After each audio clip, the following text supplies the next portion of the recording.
Hey guys, welcome to Bakumoto. So today we're gonna take the bike out for its very first maiden voyage, and we're gonna properly configure the speedometer. Right now I'm kind of recording this independently from the video, mostly because I don't have a proper mic yet to mount on my helmet, and the audio from the camera is kind of shit.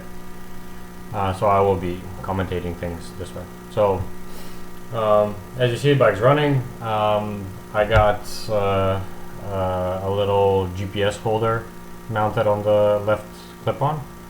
I will be using that later on to store my phone with a GPS app in order to track the speed and compare it to what the reading on the speedometer is. Right now, the speedometer configurator is set up to do minus 60%. And as you can see, me cruising around in the parking lot is reading about 45 kilometers an hour, which was just an estimate that I put on there. I wasn't exactly sure what it was, mainly because I didn't have the opportunity to get outside with the GPS tracker. So right now we're just making our way up to ground level so we can go outside and do that.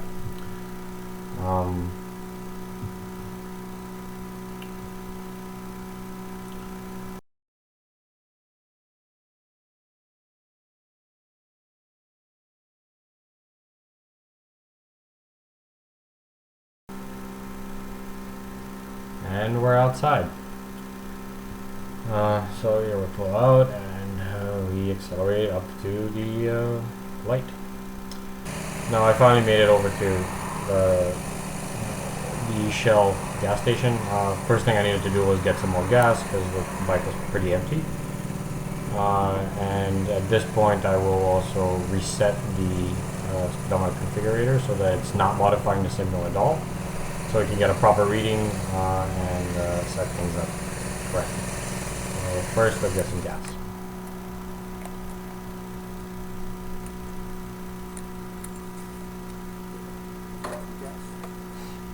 Alright, after I filled up, I kind of pushed the bike over to the side just so I'm not blocking the gas pump. And this is where I ended up changing the configurator to be reset essentially. The little sheet in there is the manual for the configurator. So here I'm just looking for what the reset procedure was. Essentially the reset procedure for it is you hold the button on it with the bike off. You turn the ignition switch on, and then wait for one of three lights, either green to clear the programming, a red to clear the max speed, or orange to clear everything. So that's the factory reset, and that's essentially what I did there. Okay, and once it's reset, then you're good to go. So now I'll just mount my phone into that pocket and set up my GPS app and have things ready. So here we're already ready to go. I'm just backing up. Now we're going to start the bike. Yep, so we're running. I'm just adjusting the idle speed a little bit. Because this was the first time I rode the bike, I wasn't used to the way it idles. And every time the idle speed would drop quite low, I would think that the bike would stall, but it doesn't. That's how it is. So what I did was I kept increasing the idle speed so it would idle higher, so I don't end up stalling it. Okay, so now we have the configurator set up so that it doesn't adjust the signal at all, and we will see what kind of readings we're going to get. So immediately out on the road, I'm getting essentially the max reading on my speedo, so 199. I believe that's not actually the max reading on the speedo, but the configurator is limiting the max speeded reads to 200 kilometers an hour. So I just immediately kind of pulled over and figured out reset it.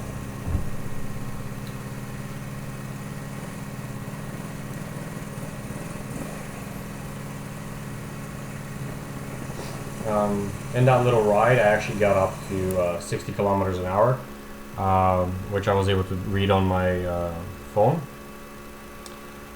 So the instructions on the configurator essentially state that you take the actual speed, so your GPS tracker speed, divided by the speedometer reading, and you multiply that by 100, and you subtract 100 from it.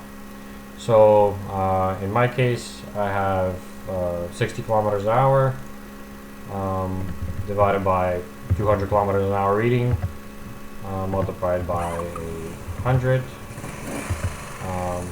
and then subtracting 100. That leaves us with 70. So I adjusted the speedometer to be at negative 70%. And then as I got up to speed, the speedo was still kind of reading high. So as you see here, I'm getting up to speed. I'm roughly reading 145, 150 while I'm doing 60 kilometers an hour. So the reading is still way too high.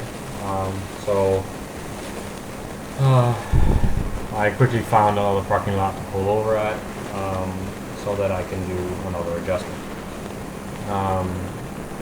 Now at this point, because the reading on the speedometer is already an adjusted reading, I essentially took an estimate of what I believed should be the adjustment.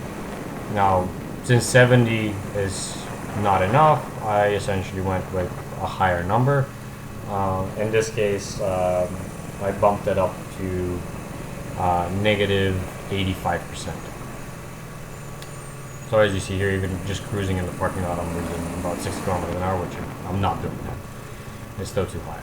So I'll just pull over here and adjust it to negative 85%. And let's see what that will do. At this point is when I realized that the phone app I was using actually has a digital speedometer, which was much easier to read the speed on. So I ended up switching over to that.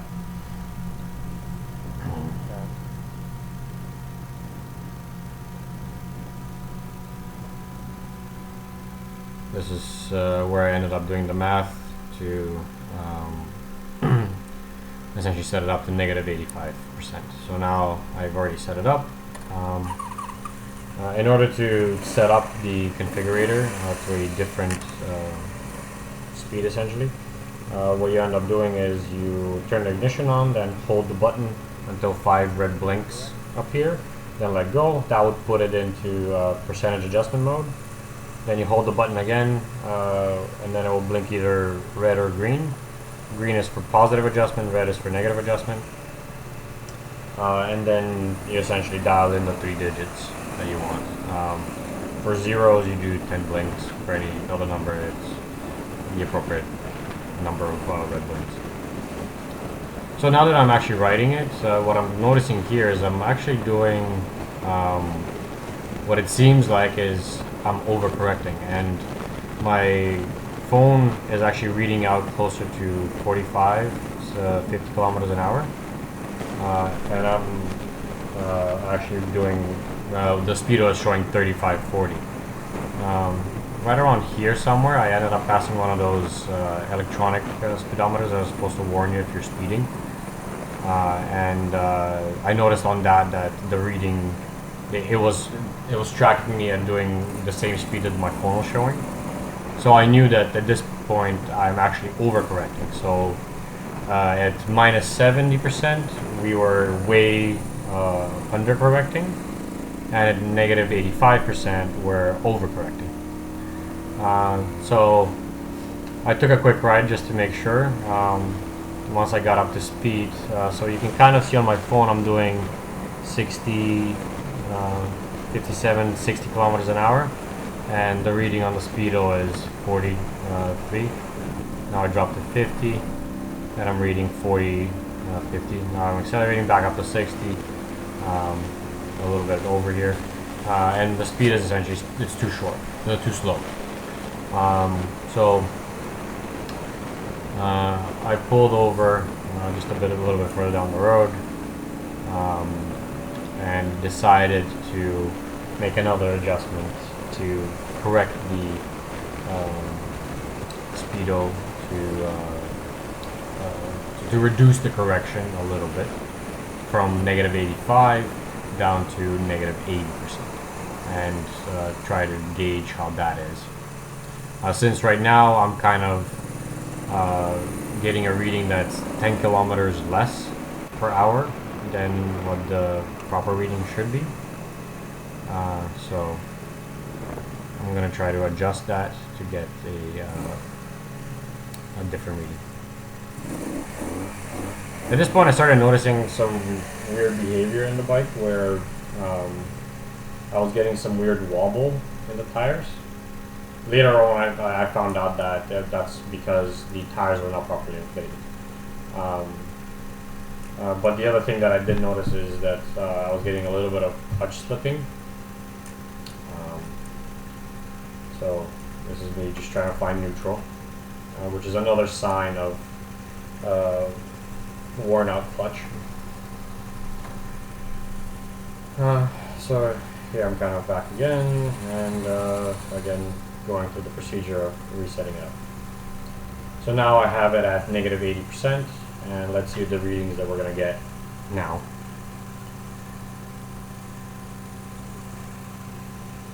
Alright, so I've adjusted it to 80%. There. 80%, let's see how that goes. And there we go.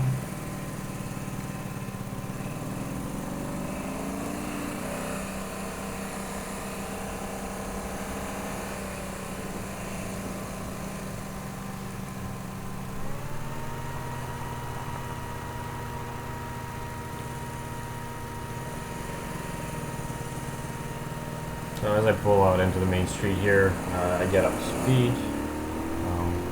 So one thing that you'll notice,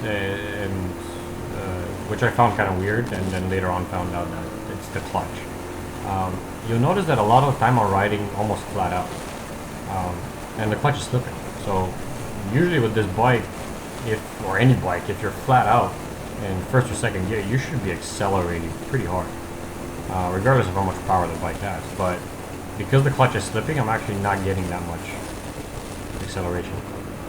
So now with negative 80%, what I seem to be getting is the speed is actually being over-reported by about 10 kilometers an hour. So with negative 85, we were getting a speed that was 10 kilometers less than the actual.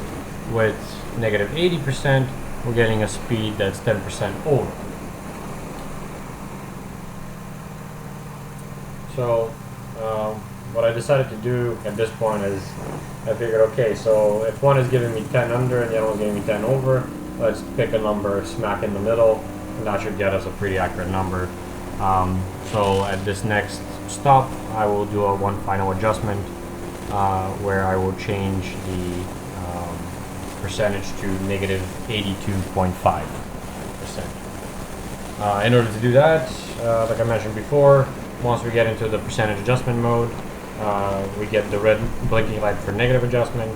What I'll do is essentially hold the button for 8 lights, that's for the 80, then for 2 lights, that's for the 82, and then for a 5 lights, which is now the 82.5. And this is after I did the final adjustment, and I'm kind of about to pull out into the... This is again the idle speed is quite high. I keep forgetting to adjust it, or rather I'm still not comfortable with it. And this is where I accelerate into the road, and I'm kind of noticing more or less spot on numbers. So you can kind of see the first digit on my phone matches the speedometer. So I am actually doing roughly 7 kilometers an hour here, and that is what the speedo is reading. So this was the final adjustment. And now for the rest of the video I kind of continue on riding a little bit just to make sure that at different speeds the bike is behaving as it should, and we're getting the right speed. So here I kind of slow down back to the roughly the speed limit, and kind of slightly over. As you can see I'm taking over a car, so at this point is where I actually ended up getting on the highway. I wanted to see if the bike would be able to actually get up to proper highway speeds, which it should, given that it is a 750. It should have no problem utilizing its power to get up to speed. And here I'm trying to accelerate as hard as possible just to get up to that speed. Again, it's nothing spectacular, mostly because the clutch is slipping. Here I had 100 kilometers an hour, and merge in, and I'm about to get off at the next negative. The bike behaves pretty well, with the exception of the clutch slipping and the obviously deflated tires at this time. I ended up remediating the tire problem the very next day. I just went to a safe shower and the tires pumped. Because they were so deflated, the rear tire actually felt like it wasn't like nice and oval in shape, but rather the middle of it was flat. So anytime you lean the bike, you feel like you're going over this little edge in the tire. So definitely make sure to double check your tire pressure before going out and riding.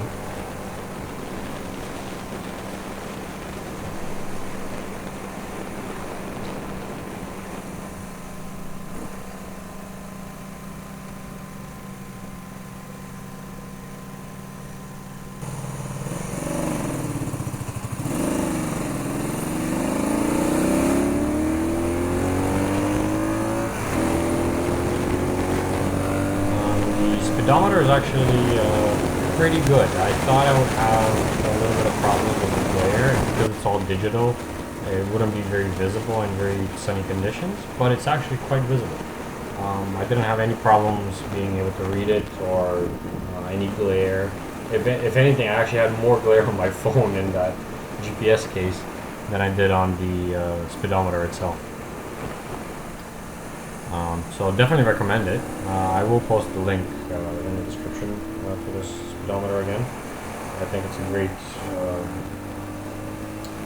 great item, and I think I probably will end up using the same one for future builds. As it comes feature packed with all the things that I need, as well as it's easy enough to configure with the appropriate wired items. I'm not sure if you guys can see it, but technically on the speedometer, the oil temperature light is on, or water temperature, engine temperature light is on.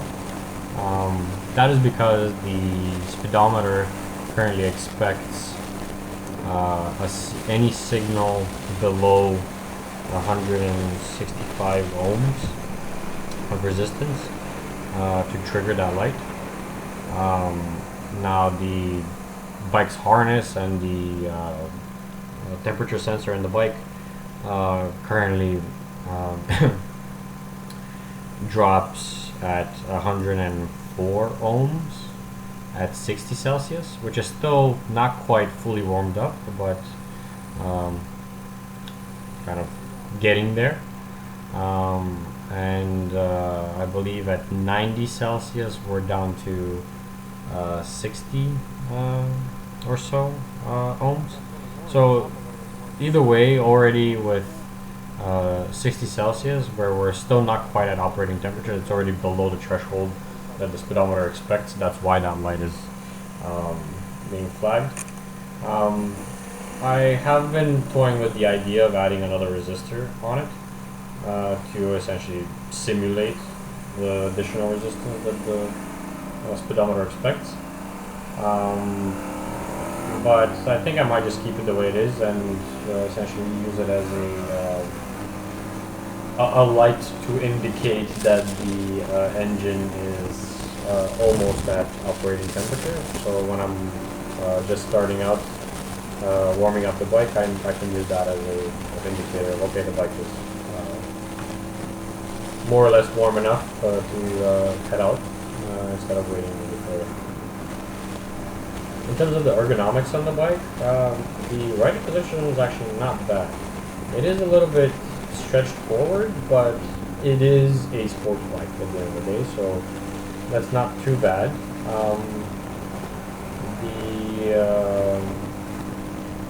The interesting thing about that riding position is that it does put my legs right below me, and they're quite tucked in, and because I am more leaned over, I'm almost completely avoiding all the wind on the bike. I mean, obviously there is no fairing there, but given that that day it was only about 11 or 12 degrees, I did not feel cold at all riding in that weather. And usually that cold is associated with the wind chill conditions when riding a bike.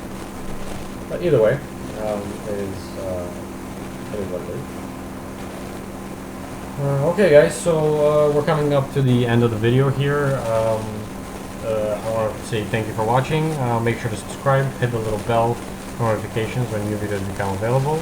I will have another video coming soon doing a winter update essentially of what all the work that I've done and the things that are coming up and the little bits and pieces that are remaining before we can get things finalized and put in for the safety. Yeah, thanks for watching. Make sure to check me out on Instagram as well at BachmanMoto 2018. And I'll see you next time.